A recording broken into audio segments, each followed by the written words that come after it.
Hey guys, welcome back to Planet JeJuDa, and it is Tuesday, which is now Reddit Reacts Day.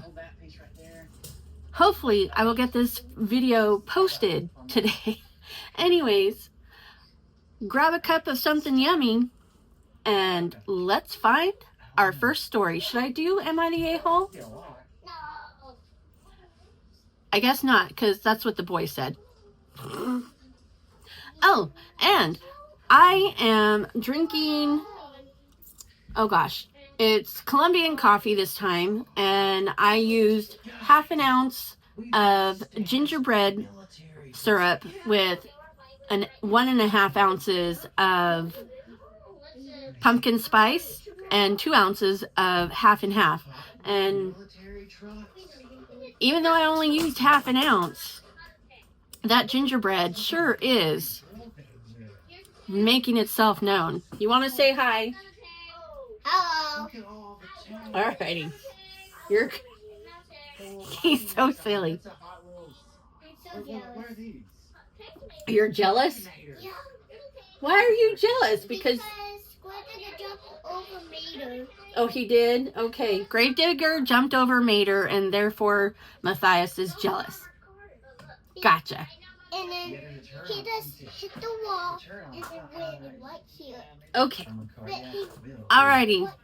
Well, I'm going to do stories. So I'm just going to key in crochet and knit and find something within the last 7 days or even today and see what piques my interest, and we'll get into that was Gravedigger. And we'll get into some Reddit stories. Be right back. Alrighty, so I keyed in crochet and actually wasn't getting anything really just from that. So I added stories, and I did for past week. So this story is from 2 days ago. And like I said, it is Tuesday, August 12th, 2025. So this was posted on August 10th, 2025. And to say the tagline caught my attention would be an understatement. So it says, "Girl, the Matrix is glitching crochet hooks now." If you know anything about the Matrix movies, you know that Neo was, how do I explain it?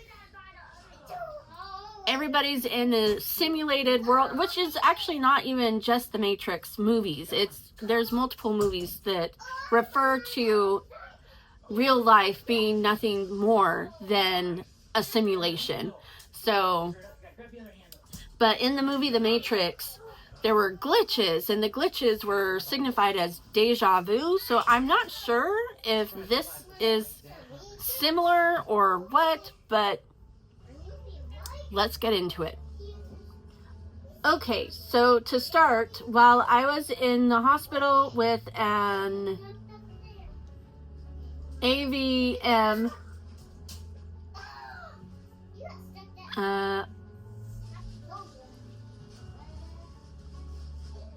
arteriovenous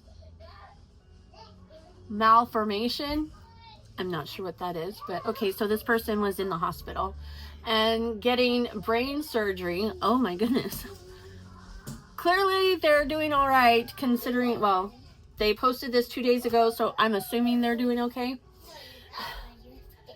Let's see. My grandma picked up my floor for me as if I fell or trip on something. I'm basically KO'd. Oh, okay. And my balance was bad because the surgery was in a spot that controls balance. Okay, that controls balance. So her grandma picked up her floor so that she didn't trip. Got it.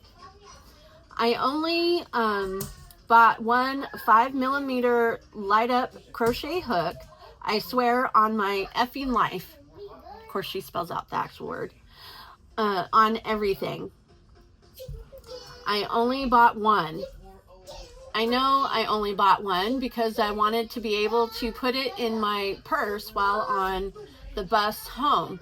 I didn't buy two. I know I didn't. So I'm assuming we have two light up 5mm crochet hooks, but let's continue. But when I returned, there were two purple light up 5mm crochet hooks sitting innocently on my desk, when I swear on my effing life I only bought one. I know I only have one. It was a singular package crochet hook. You can't get this type in packages of multiple, and I hadn't bought multiple crochet hooks. I swear on my life, my family, my house, my cats, on everything I love, I only bought one, yet there are two. Just wanted to share, see if anyone else can make sense of it. That's almost kind of like with the Mandela effect. You know, you remember things that actually didn't happen, or you remember things happening a different way. Oh my goodness, that's also kind of like a matrixy kind of thing. But my goodness, that's kind of hilarious. Let's see what the comments had to say.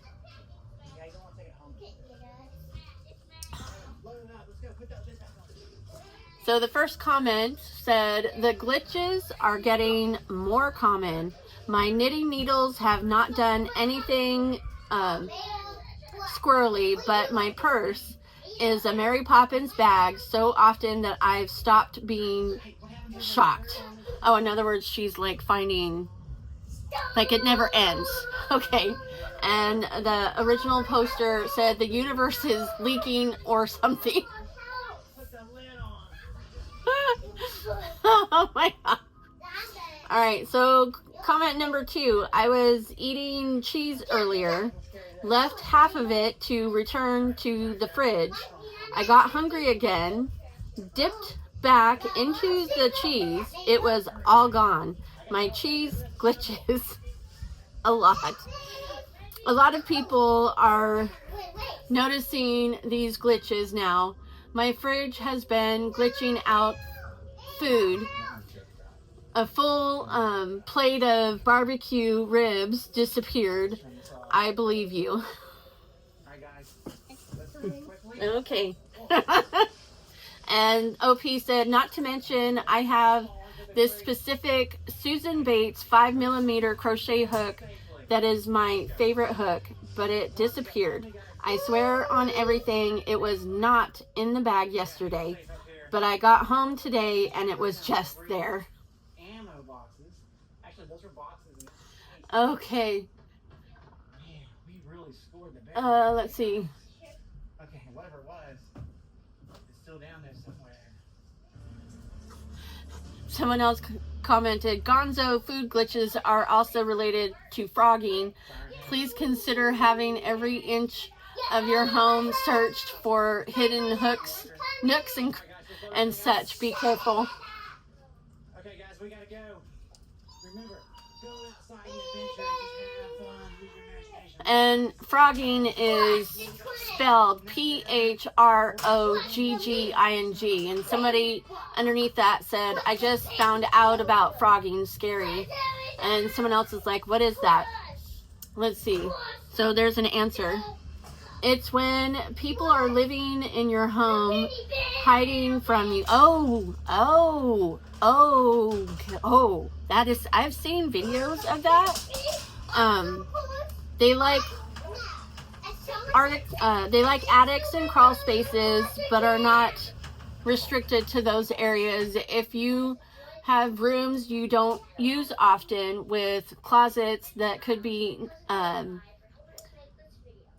that could be nested in, it's happened before. Unless they have a way to get in and out of the house easily, they tend to not leave at all. This means they come out to eat and stuff when you are not home. food keeps going missing and you live alone, you may have a hidden housemate. Oh, that is...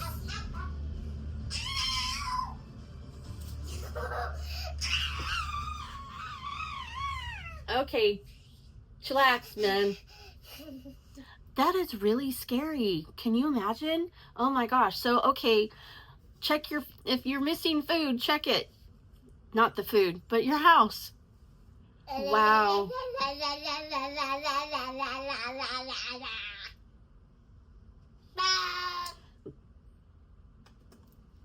And let's see, is there any more comments? Someone's, I absolutely believe you. Someone else said, yesterday I unplugged my ice cream maker only for it to be plugged back in. Did I accidentally unplug something else? Nope. I don't know if it was a glitch, but it wasn't then. But if it wasn't, then everyone else seems to have gone crazy on the same exact day. Oh my goodness. Someone else said, I see a lot of duplicate glitches.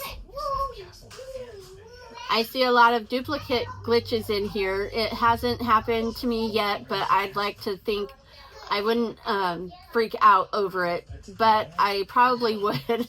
I believe you. This is totally typical duplication. Yeah. Someone else, the last comment is, glitches never look like glows.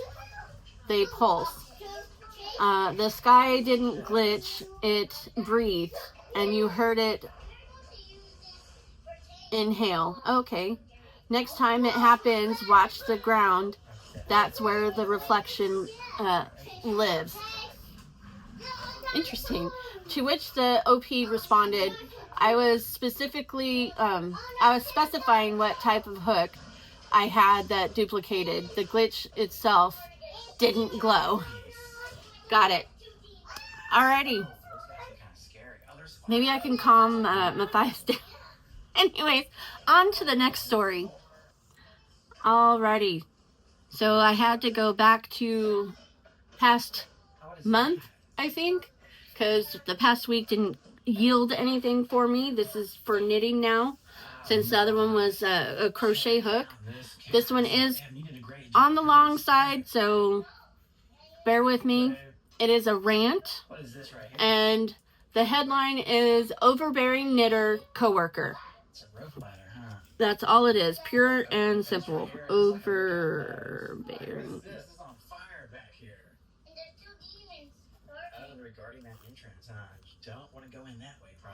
And like I said, it is a rant. So I don't know what it's going to be about.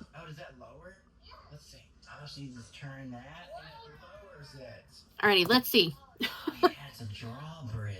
All right.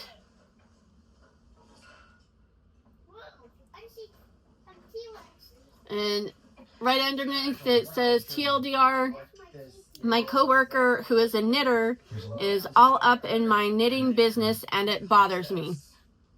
Okay. And they start out with, hello yarn friends. I'm a knitter myself. A bit of background. I don't have a ton of experience, but I have finished a few projects that I am really proud of, and I don't consider myself a beginner anymore. Fair enough. I started a new job about 2 years ago and found out that my coworker also knits. Initially, I was excited to have an easy topic of conversation that should, and should is all caps, have been fairly uncontroversial. There we go. Oh boy, I could not have been more wrong. Unfortunately, my coworker doesn't seem to understand the concept of personal preference and boundaries. Oh, I'm so sorry. Okay. She wears her hand knits to the office a lot, and since she knitted so many things, she obviously has quite a bit more experience than I do. However, she doesn't understand that I don't want to modify patterns a lot, And in parentheses it says, since I'm not that confident changing designs, end parenthesis, and that I also prefer to work with the suggested yarns for a pattern if possible. She'll constantly be telling me to just do something differently when all I want to do is follow the instructions to a T. Knitting is my turning the brain off hobby. Just let me trek along in peace. Perhaps in the future, with more experience under my belt, I'll feel more comfortable, more confident changing patterns. I've been crocheting now for 3 years, and yeah, I would say I am intermediate at best, but yeah, I definitely don't like to try to, anyways. She also loves hating on Petite Knit because she is of the opinion that Petite Knit is overcharging for simple patterns. Oh, Petite Knit, I guess, is a designer?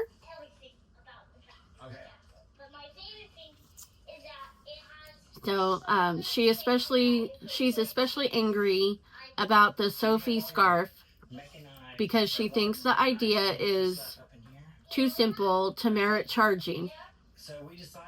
So I don't know, just find something similar, I guess.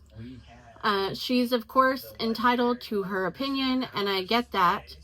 An experienced knitter might roll their eyes when they can probably deduce the pattern just from the photos.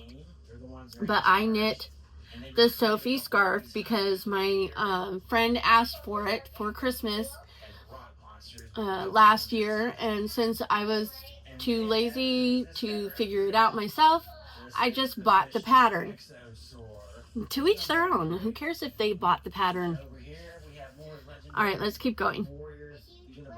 I considered it part of the gift, and then in parentheses, like my time and yarn, in parentheses, to pay for the pattern, and honestly didn't mind. I made good enough money that spending,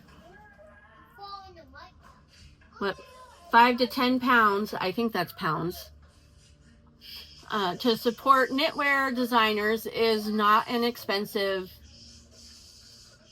I have to think twice about the,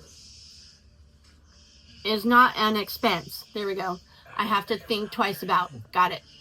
She seems to have trouble grasping the concept of voluntarily spending money to support people doing the math for me, right? Because I don't want to do the math. The same goes for the suggested yarns. I would never dream of telling her what yarn to use for her projects. In fact, the heavily variegated yarns she tends to work with are really not my taste, which I have not told her since I don't want to yuck her yarn, or her yum. To yuck her yum. Oh, that's interesting. Okay, I like that. Alrighty. I want the finished objects I end up with to pass for store-bought, ideally, and hers tend to look very homemade to me. She seems to think she's doing me a favor by pointing out how I can substitute, e.g., a more expensive Sandy's Garn yarn with something cheaper. Oh, okay, so she's suggesting something cheaper than the yarn that the pattern suggests. I mean, to each their own, actually. Her approach is very much quantity over quality, whereas I try not to keep a huge stash and shop for yarn quite mindfully and based on projects. I wish I could do that sometimes. I have a lot of yarn. Granted, it's all cheap yarn, but that's what I can afford, and I just get it because I think it's pretty.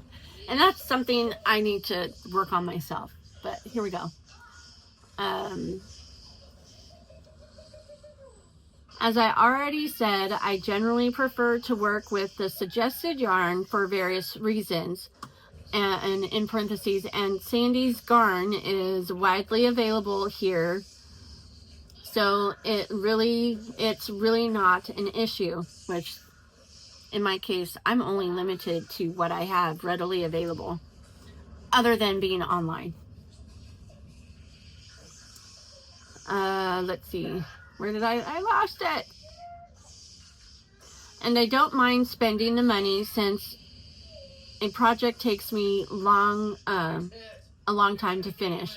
I want to be excited about the yarn I'm touching for so many hours and not just use something else because it's cheaper.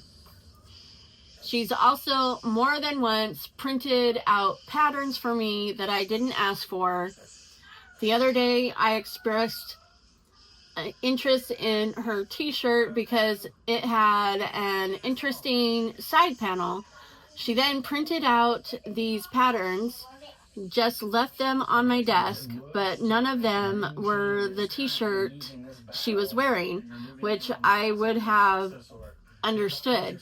I go to great lengths to avoid printing anything unnecessarily, so this really rubs me the wrong way. Alright, let's see. I'm not going to fully read this, but basically she just keeps saying things to that effect. This got insanely long. If you've read the whole thing, thanks. Leave a comment of your own overbearing knitter in your life story. And then an ETA, thanks everyone for the hilarious replies, validating my feeling and sharing the perceptive of the overbearing one. Although this was a rant and it helped just typing it out, it was extremely therapeutic to get it off my chest and move beyond my own irritation. So basically this person is just constantly saying things that the other person doesn't want to hear. I don't know. Like I said, I didn't read the whole thing. I don't know if she ever expressed it, but yeah. Someone commented, my mother, who was a better knitter than I will ever be, never changed a pattern and always used the recommended yarn she knitted. She knitted one ply christening shawls, often on here as wedding shawls. Oh, okay. While watching TV and reading a book for fun. The way you choose to knit says nothing about your skill as a knitter. Well, yeah, that's definitely true. Let's see if I can find a short. Someone else says, I'm just getting to the stage where I can adjust my patterns to suit me, but like you, a lot of the time I just want to follow someone else's pattern so I don't have to work it out. And I'm prepared to pay for that. Simple or not, totally with you. Right? I mean, it's your choice. Someone else, I knit hats, just hats. I like the size and portability and the projects, plus the styles, yarn, needle, combinations are infinite. Anytime someone suggests another design, she said, or they say, no, I only knit hats. Gotta set boundaries. Yeah, that's so true. But my opinion is just let someone do their own thing. They're not bothering you. You may have, I don't know. I don't know if she had said anything to this other knitter, but if she had, then that person needs to just, back off and let her be. But if she hasn't, she probably should. Because, yeah, I mean, everybody does things in a different way. So if that's how you want to do it, then that's how you want to do it. If you want to spend the money to buy the pattern and spend the money for the suggested yarn, that's on you. It's not on them. That's their prerogative to get something cheaper if they want to. It's your prerogative to get something more expensive or cheaper or whatever. But yeah, that was that was quite the rant there. Alrighty, let's see if we can't find something cute. Do I remember? No, I don't remember. Should I find? I think I need to find something knit. Alright, we will find something cute. I will be right back. Alrighty, so I've moved over so the picture can be behind me. But this is a CHIMKIN. And look at that. Isn't it so cute? Oh my goodness. So it says the body is knit in a random stash multicolored skein held double with one strand of Hobie cotton in white. Beak is KP stroll, and comb is KP wool of the Andes. I hope that's correct. And then it gives the pattern, so I will link the pattern in the description box below. Changes other than beak and comb: added 2 short rows on the head side, knit a couple rows in the round to make the neck and head. Alright, so that they're giving a little bit of what they did for theirs. And oh my goodness, that is so cute. I want to see the other picture again. There we go. That is adorable. That is a cute little CHIMKIN. Very cool. I really like that. And that was posted today. So that, oh wait, well, 18 hours ago. So technically yesterday. But anyways, that is it for today. I hope you enjoyed today's video. If you did, I would love it if you would hit the like button. And if you'd like to be notified of any and all future uploads, hit the subscribe button. And don't forget to click all on the notification bell. And with that, remember, gravity works, guys. Or not.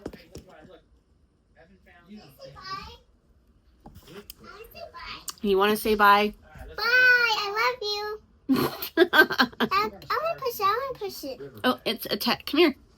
You have to come around here because it's attached.